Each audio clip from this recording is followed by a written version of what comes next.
Good morning, children. Next week you are going to write the November test, and for that test we have two lessons. This lesson also included. This lesson is 12th chemistry, second volume, second lesson, that is electrochemistry. Okay. Now electrochemistry introduction. We use the many devices in this lesson. You are going to learn the conductors, semiconductors and insulators based on this electrical conductivity. And you have been noticed that conducting materials such as copper, aluminum, etc. are used to transport the electrical energy from one place to another place. And insulating materials like PVC and backlight also in switches and circuit boards, etc. Do you know how the electrical circuit is generated? We know from the first law of thermodynamic, that is, energy can neither be converted nor be destroyed, but one form of the energy can be converted into another one form. It is not possible the electrical energy to create the electrical energy, but we can generate the electrical energy in many ways, that is from solar energy, wind energy, tidal energy, etc. One such a way converting the chemical energy into electrical energy, as in the case of batteries. We cannot imagine a modern technological world without batteries. Hence, it is important to know the principle behind this energy conversion. The branch of chemistry that deals with the study of electrical transport into interconversion of electrical and chemical energy is called as electrochemistry, and the electrochemical reactions are redox reactions, and they involve the transfer of electrons from one substances to another. And in this chapter we are going to see the electrical conduction, construction of batteries, and the thermodynamic principles involved in the electrochemical reactions. We have already learnt that when an electrolyte such as sodium chloride, potassium chloride, etc. is dissolved in a solvent like water, the electrolyte is completely dissociated to give the constituent ions, that is cation and anion. When an electric field is applied in such an electrolytic solution, the ions present in the solution carry charge from one electron to another electrode, and thereby they conduct electricity. The conductivity of the electrolytic solution is measured using the conductivity cell, that is given in this picture. A conductivity cell consists of two electrodes that is immersed in the electrolytic solution, and it obeys the Ohm's law like a metallic conductor.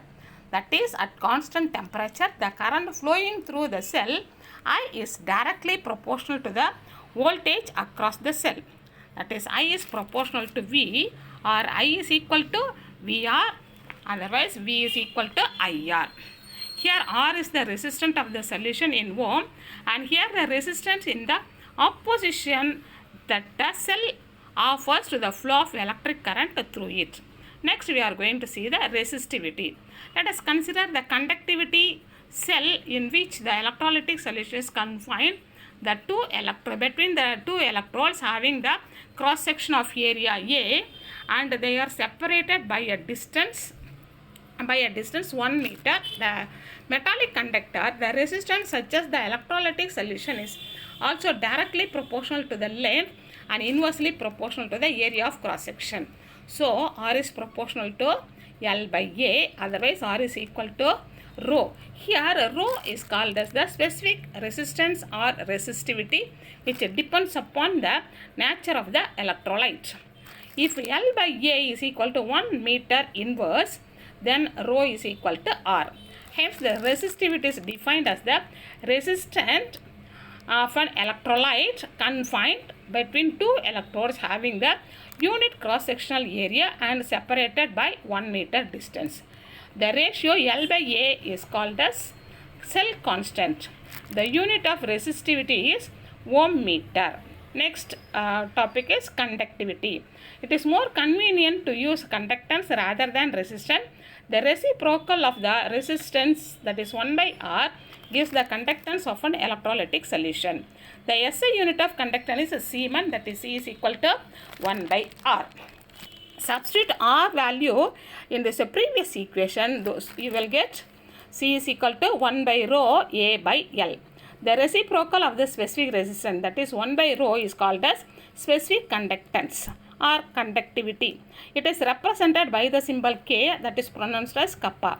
Substitute 1 by rho, which is equal to K, in this above equation, and rearranging, we will get K is equal to C into L by A. A is 1 meter squared and L is 1 meter, means then K is equal to C. That is, the specific conductance is defined as the conductance of a cube of the electrolytic solution of unit dimension. The SI unit of the specific conductance is Siemens per meter. One example is given that based on that equation, and we have to substitute the values in the equation. K is equal to 1 by R into L by A, that is 1 by 15 into 1.5 into 10 power minus 2 divided by 4.5 into 10 power minus 4. Then we get the answer as 2.22 Sm inverse. Next is molar conductivity, which is denoted by the symbol lambda m. Solutions of different concentration have different numbers of electrolytic ions in a given volume of the solution, and hence they have the different specific conductance. The quantity called molar conductance, lambda m, was introduced. Let us imagine a conductivity cell in which the electrodes are separated by 1 meter and the area of cross section is, and the volume is V meter cube of the electrolytic solution, which contains 1 mole of electrolyte. The conductance of such a system is called molar conductance, that is lambda m. We have just learnt that the conductance of 1 meter cube electrolytic solution is called the specific conductance, that is K kappa. Therefore, the conductance of the above mentioned V meter cube solution is given by the expression lambda m is equal to K into V. We know that molarity is equal to number of moles of the solute divided by the volume. So, you will get the volume is 10 power minus 3 divided by m. Substitute this volume value in the above equation, then you will get lambda m is equal to K into 10 power minus 3 divided by m. This relation defines the molar conductance in terms of specific conductance and the concentration of the electrolyte. Based on this equation, one more solved example is given here. Next, we are going to see the equivalent conductance. Equivalent conductance is defined as the conductance of V meter cube of the electrolytic solution containing 1 gram equivalent electrolyte in a conductivity cell in which the electrodes are 1 meter apart. So, the relation between the equivalent conductance and the specific conductance are expressed by the formula lambda is equal to K into 10 power minus 3 divided by N. Here, K is the specific conductance and N is the concentration of the electrolytic solution, which is expressed in normality. One evaluate yourself is given based on this equation. The values are R1, R2, K1, K2, N1 and N2 are given, out of which we are going to find out the K2 value. So, we have to substitute all those values in that equation, K2 into 10 power minus 3 divided by N. Then we will get the answer as 5 into 10 power minus 4 S meter squared gram equivalent. Next, what are the factors affecting the electrolytic conductance? If the inter-ionic attraction between the oppositely charged ions of a solute increases, then the conductance also increases. That is the first one. Next point is a solvent of the higher dielectric constant show high conductance in solution. Conductance is inversely proportional to the viscosity of the medium. That is, the conductivity increases with the decrease in viscosity. Next is temperature. If the temperature of the electrolyte solution increases, then the conductance is also increases. Increase in temperature increase the kinetic energy, that is the movement of the ions, so that there is a decrease in the attractive force between the oppositely charged ions, so the conductivity increases. Molar conductance of a solution increases with the increase in dilution. This is because for a strong electrolyte, interionic forces of attraction decrease with the dilution of the electrolyte. For a weak electrolyte, the degree of dissociation increases with dilution. Next is another one important one, measurement of the conductivity in an ionic solution. We have already learned to measure the specific resistance of a metallic wire using a meter bridge in your physics practical experiment. We know that it works on the principle of Wheatstone bridge. Similarly, the conductivity of an electrolytic solution is determined by using the Wheatstone bridge arrangement, in which one resistant is replaced by the conductivity cell with the electrolytic solution of unknown conductivity. In the measurement of specific resistance of a metallic wire, a DC power supply is used. Here, if we apply the DC current through the conductivity cell, it will lead to the electrolysis of the solution taken in the cell. So, AC current is used for this measurement to prevent the electrolysis. A Wheatstone bridges are constituted using the known resistance PQ and a variable resistance S, the conductivity and a conductivity cell, and those are all connected with the, which is shown in this picture. As shown in the figure, an AC source of 550 Hz to 5 kHz is connected between the junctions A and C. Connect a suitable detector E, such as like a telephone detector. Between the junctions B and D, the variable resistance S is adjusted until the bridge is balanced, and in this condition, there is no current flow through the detector. So, under the balanced condition, P by Q is equal to R by S. Therefore, R is equal to P by Q into S. By using this formula, you can find out the resistivity of the unknown conductor. The resistance of the electrolytic solution R is calculated from the known resistant values and is measured S value under the balanced condition using this above expression. Next is conductivity calculation. Specific conductance of conductivity, conductance or conductivity of an electrolyte can be calculated by using the formula K is equal to 1 by R into L by A. Here the L by A is the cell constant, which is provided by the cell manufacturer. Alternatively, the cell constant may be determined using the KCl solution whose concentration and the specific conductance are known. Based on this, you have one more solved example. Okay. Next is variation of molar conductivity with concentration. Friedrich Kollars studied the molar conductance of different electrolytes with a different concentration.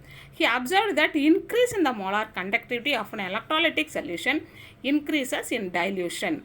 One such experimental results are given in the tabular column, that is sodium chloride, potassium chloride and hydrogen chloride conductivities are given in the concentration of 0.1, 0.01 and 0.001 concentration is given.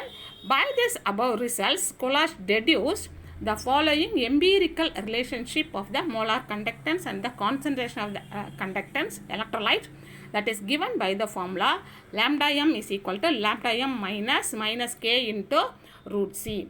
The above equation represents a straight line in the form of y is equal to mx plus c.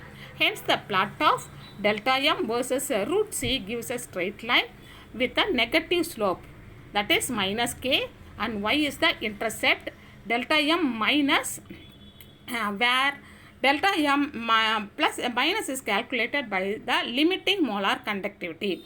That is, the molar conductance approaches a limiting value in very dilute solution.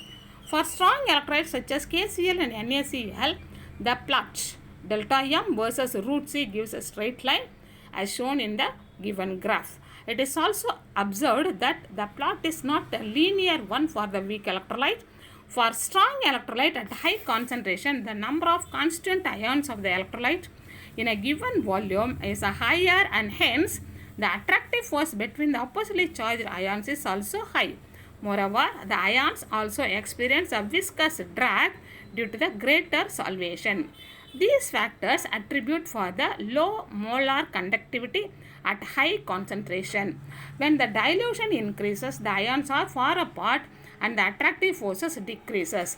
At infinite dilution, the ions are so far apart, the interaction between them becomes insignificant, and hence the molar conductivity increases and reaches the maximum value at infinite. For a weak electrolyte at high concentration, the plot is almost parallel to the concentration line with a slight increase in the conductivity as dilution increases. When the concentration approaches zero, there is a sudden increase in the molar conductance, and so the plot is, the curve is almost a straight line. Delta M, that is delta M axis. This is due to the fact that the dissociation of the weak electrolyte increases with the dilution, that is based on Ostwald's dilution law. Delta M naught values for strong electrolyte can be obtained by extrapolating the straight line as shown in this picture. But the same procedure is not applicable for the weak electrolyte, as the plot is not a linear one. Lambda M naught value of the weak electrolyte can be determined using the Coulage law. Next is D by Huckel-Onsager equation, that is also mentioned by DHO. We have learnt that at infinite dilution, the interaction between the ions in the electrolyte solution is negligible. Except this condition, electrostatic interaction between the ions alters the properties of the solution from this expected from the free ions value. The influence of ion-ion interaction on the conductivity of strong electrolytes are studied by Debye and Huckel. They considered that each ion is surrounded by an ionic atmosphere with oppositely charged, and it is derived by an expression using the relation between the molar conductance of the strong electrolyte and the concentration, that is given here by the expression lambda m is equal to lambda naught m minus a plus b lambda naught into root c. Here a and b are constant, and those values are a is equal to 82.4 by dt eta, and b's value is 8.2 into 10 power 5 divided by cube the root of dt. Here d is the dielectric constant of the medium, and eta is the viscosity of the medium, T is the temperature. Next is Coulage law. The limiting molar conductance lambda naught m is the basis of the Coulage law. At infinite dilution, the limiting molar conductivity of an electrolyte is equal to the sum of the conductivities of the constituent ions. That is, the molar conductivity is due to the independent migration of cation in one direction of the anion in the opposite direction. For univalent electrolytes like sodium chloride, the Coulage law is delta m naught NaCl is equal to lambda m naught Na plus lambda n naught Cl minus. In general, according to Coulage law, the molar conductivity at infinite dilution for the electrolytic equation represented by Ax plus By is given by lambda m naught Ax By is equal to x into lambda naught m Ay plus y lambda naught m Bx minus. Coulage arrived the above mentioned relationship between an experimental observation such as the one as shown in the table. These results show that infinite dilution, each constituent ions of the electrolyte makes a definite contribution towards the molar conductance of the electrolyte irrespective of the nature of the ion, and which is associated with the electrolyte. Here the electrolyte and the lambda naught values are given. KCl and NaCl, the difference is 23.4. Like the same lambda naught value of KBr and NaBr, the difference is again the same 23.41. and KNO3 and NaNO3 is also the difference is 23.41. Now we are going to pass on the application of Collard's law. Calculation of molar conductance at infinite dilution of a weak electrolyte. Usually for the weak electrolyte we cannot find out the molar conductivity accurately. By using this D by Huckel-Onsager, by using the Collard's law, we can find out the conductivity, molar conductance. For example, the molar conductance of acetic acid can be calculated by using the conductivity of HCl, NaCl and CH3COO-Na. That is lambda naught CH3COO-Na is equal to lambda naught Na plus and lambda naught CH3COO minus. And lambda naught HCl is lambda naught H plus and lambda naught Cl minus. Like the same for lambda naught NaCl is lambda naught Na plus and Cl minus. For getting the acetic acid value, you have to add the values of equation 1 and equation 2. From that we have to subtract the value of equation 3. That will give you the conductivity of the weak electrolyte. And the second application is calculation of degree of dissociation of a weak electrolyte. The degree of dissociation of a weak electrolyte can be calculated from the molar conductance at a given concentration, and the molar conductivity at infinite dilution using the formula alpha is lambda m by lambda m minus. Calculation of the dissociation constant using lambda m value according to alpha's dilution law, Ka is equal to alpha squared C by 1 minus alpha. If you are substituting that alpha value here, then you will get Ka is equal to lambda m square C divided by lambda m plus 1 minus lambda m and divided by lambda m minus. By rearranging this one, we will get the formula as Ka is equal to lambda m square C divided by lambda m minus into lambda m minus minus lambda m. Next is calculation of solubility of the sparingly soluble salts. Substances like silver chloride and lead sulfate are sparingly soluble in water. The solubility product of such substances given by the expression. We are taking the example as silver chloride. Silver chloride is decomposes to give Ag plus and Cl minus. So the Ksp value is Ag plus concentration into Cl minus concentration. And Ag plus concentration Bc, as per the stoichiometric, Cl minus concentration is also equal to C. So if you are substituting those values here, then you will get Ksp is equal to C into C, that is equal to C square. We know the formula for lambda naught K into 10 power minus 3 into C. If you are, and C is K into 10 power minus 3 by lambda minus. If you are substituting that value, you will get Ksp is equal to K into 10 power minus 3 by lambda minus the whole square. Next is electrochemical cell.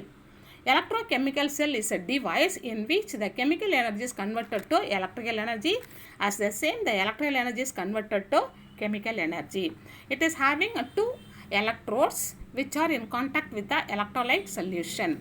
And there are two types of electrochemical cells are there.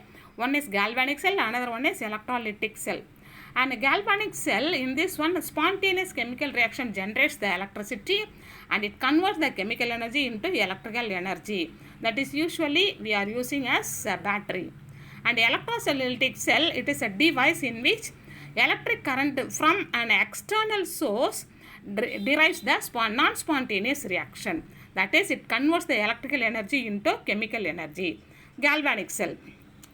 We have learnt in 11th standard itself, the zinc metal strip is placed in zinc sulfate and copper is placed in the copper sulfate solution. So if a zinc is placed in the copper sulfate solution, the blue color of the solution fades and the copper is deposited on the zinc as the red brown crust due to the following reaction. That is, zinc plus copper sulfate is converted to zinc sulfate and copper. The energy produced in the above reaction is lost due to the surroundings as heat. In the above redox reaction, zinc is oxidized to give zinc 2 plus and copper gets reduced and Cu2 plus is converted into metallic copper. The half reaction is zinc gives zinc 2 plus plus 2 electron, loss of electron, so it is oxidation. Cu2 plus and 2 electron gives Cu, that is gain of electron, that is reduction reaction. If we perform the above two half cells separately in an apparatus that is given below in this picture, some of the energy produced in the reaction will be converted to electrical energy. Now let us understand the function of the galvanic cell. The separation of the half cell is on the basis of the construction of the Daniell cell. It is having two half cell, that is oxidation cell and reduction cell. Oxidation cell is nothing but a zinc strip is dipped in a zinc sulfate solution, and a reduction cell is nothing but the copper strip is dipped in a copper sulfate solution. And joining those two cells, the zinc and copper strips are externally connected using a wire through a switch which is denoted as K, and with a load, example voltmeter. The electrolytic solution present in the cathodic and the anodic compartment are connected using the inverted U-tube containing an agar-agar gel mixed with the inert electrode. Those inert electrodes are KCl and sodium sulfate. The ions of the inert electrolyte do not react with the ions of the half cells, and they are not either oxidized or reduced. When the switch is closed, the circuit, the electrons flow from the zinc strip to the copper strip. This is due to the following redox reaction that only we already studied, that is anodic oxidation. The electrode at which the oxidation occurs is called as anode. In Daniell cell, the oxidation takes place in the zinc electrode. So, zinc is oxidized to give zinc 2 plus by losing 2 electrons. So, the equation is zinc gives zinc 2 plus with 2 electrons. So, here the reaction is loss of electron, that is oxidation, and cathodic reduction reaction. As we discussed earlier, the electrons flow through the circuit from zinc to copper. The copper ions in the solution accept the electrons and get reduced to copper metal and is deposited on the electrode. Here the electrons are consumed and hence it is positive. Here the reaction is Cu2 plus against 2 electrons and it is Cu solid, copper solid, gain of electron. So the reaction is called as reduction reaction. Next is a salt bridge.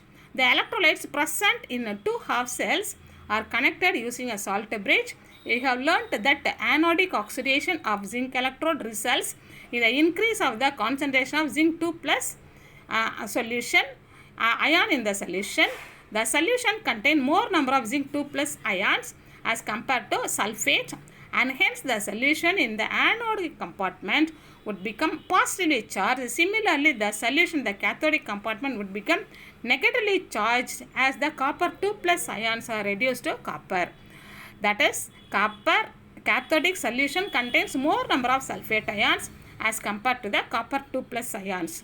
To maintain the electrical neutrality in both the compartments, the non-reactive anion from the KCl in the salt bridge move from the salt bridge and enter into the anodic compartment, and at the same time the K plus ion move to the salt bridge in the cathodic compartment. Completion of the circuit. Electrons flow from the negatively charged zinc anode into the positively charged copper cathode through the external wire. At the same time, anions move towards the anode and cations move towards the cathode. So the circuit is completed. Consumption of the electrode.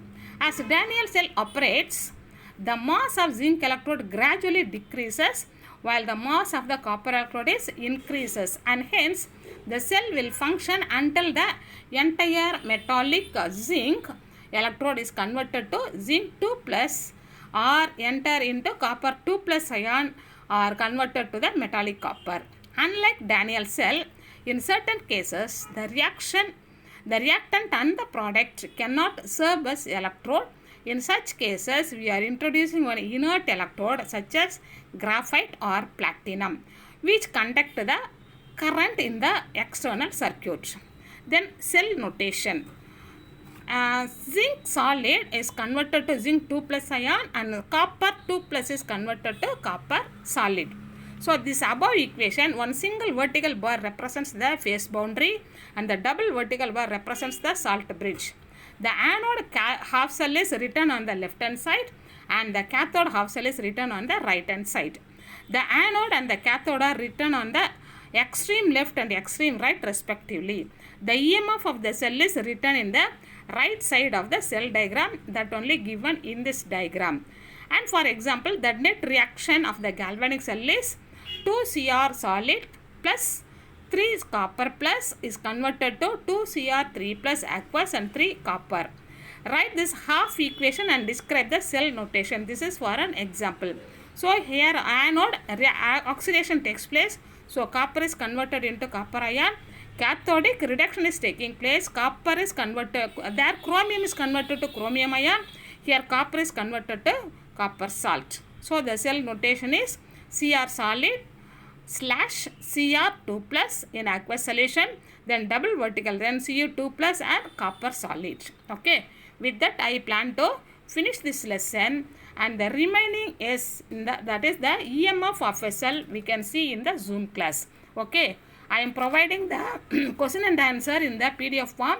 You have to write it in the assignment notebook and you have to revise it for the test. Okay, ma? Thank you.